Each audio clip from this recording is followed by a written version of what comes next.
Año 1992, estamos en Silicon Valley, en el laboratorio de Synaptics. Un ingeniero llamado George Jurfeit sostiene en sus manos un prototipo que nadie pidió, nadie financió y, sinceramente, nadie esperaba que funcionara. Su jefe le había dado una misión muy simple: crear algo barato, un reemplazo temporal para el trackball, mientras encontraban una solución de verdad. Un parche en un puente, algo que se pudiera desechar. George miró ese pedazo de plástico con sensores baratos que tenía en las manos, y sin saberlo, estaba sosteniendo el arma que iba a matar a una industria de $2.000 millones. Para entender la magnitud de lo que pasó, tenemos que viajar al mundo de las laptops de 1992 en ese año. Las computadoras portátiles existían, pero eran objetos torpes, carísimos y muy frustrantes de usar. Pesaban más de 3 kilos, costaban el equivalente a unos $5.000 de hoy. Y tenían un problema enorme: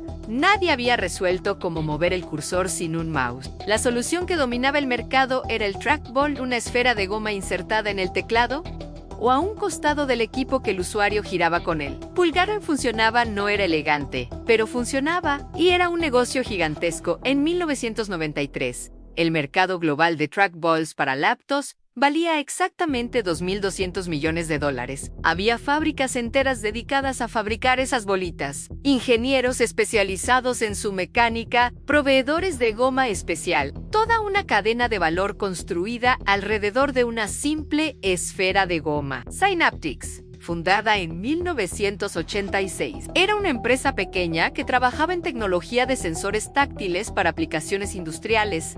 No eran una empresa de laptops, no eran grandes, pero tenían a Jurfeit, un ingeniero con una obsesión a hacer que las máquinas respondieran al toque humano de forma natural. El encargo llegó de IBM, uno de los clientes de Synaptics, y decía algo así: necesitamos algo más pequeño que el trackball, más barato de producir y que quepa dentro del teclado. No importa si es perfecto, solo que funcione. Jurfeit reunió un equipo pequeño en él, su colega N. Pauk, especialista en interfaz humano-máquina, y 2 técnicos de hardware. No tenían un gran presupuesto. Trabajaban con componentes de bajo costo, los mismos que se usaban en pantallas táctiles industriales. La idea original era simple: en crear una superficie que detectara presión. El usuario presionaría con el dedo y la computadora leería en qué punto exacto tocó. Movimiento suave, presión controlada, precisión milimétrica, ese era el plan. Pero durante semanas, el experimento fue un fracaso total. El sensor era demasiado sensible o demasiado torpe. A veces el cursor saltaba al otro lado de la pantalla.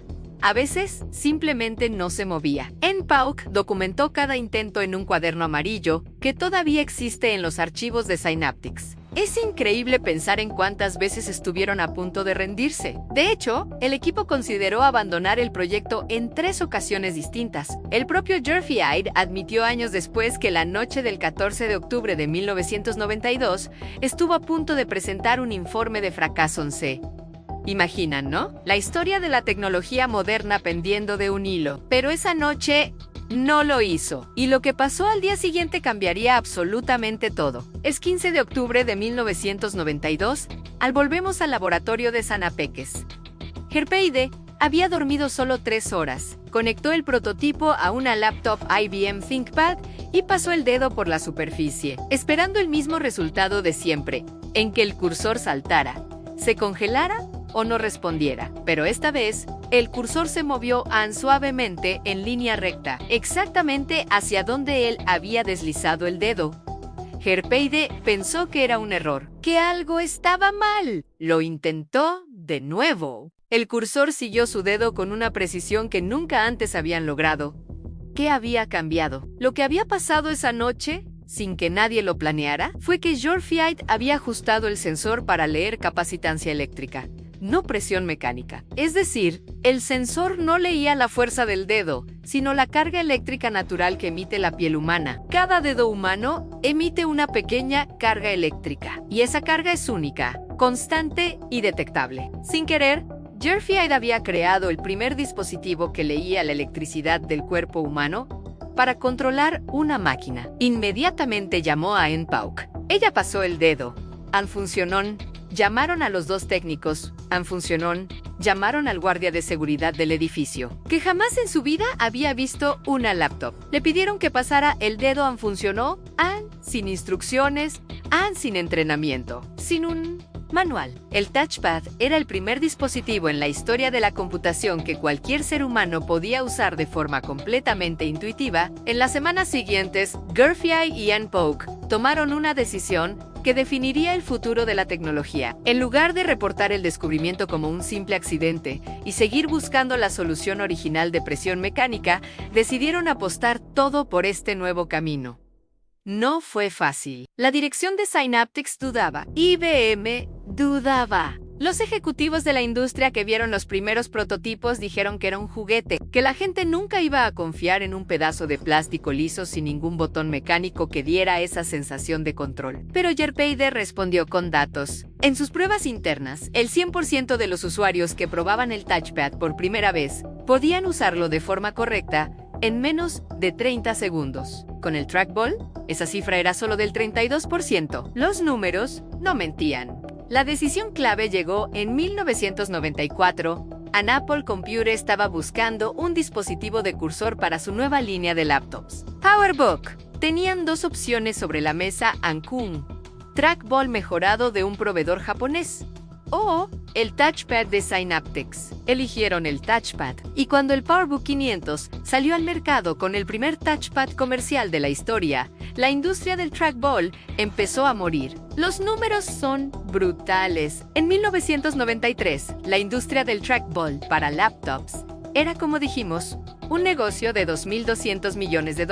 Para el año 2000, ese número había caído a 140 millones. Para el 2005, el trackball en las laptops era prácticamente inexistente. Una industria entera borrada del mapa. Hoy, el 98% de las laptops del mundo usan una variante del touchpad capacitivo que Gurfey descubrió por accidente esa mañana de octubre de 1992. Pero el impacto no se quedó solo en las laptops. La tecnología capacitiva que Gurfey desarrolló es la misma base que hace funcionar la pantalla táctil de tu smartphone. Cuando deslizas el dedo por Instagram, cuando haces zoom en una foto, cuando escribes en el teclado virtual de tu teléfono, estás usando una versión evolucionada de ese accidente de laboratorio. Apple lanzó el iPhone en 2007 con una pantalla multitouch capacitiva. El mismo principio, la misma electricidad de tu dedo. El mismo accidente que nadie planeó. Ann Poke, la ingeniera que documentó todo el proceso en ese cuaderno amarillo, dio una entrevista en 2018 en la que dijo algo que lo resume todo.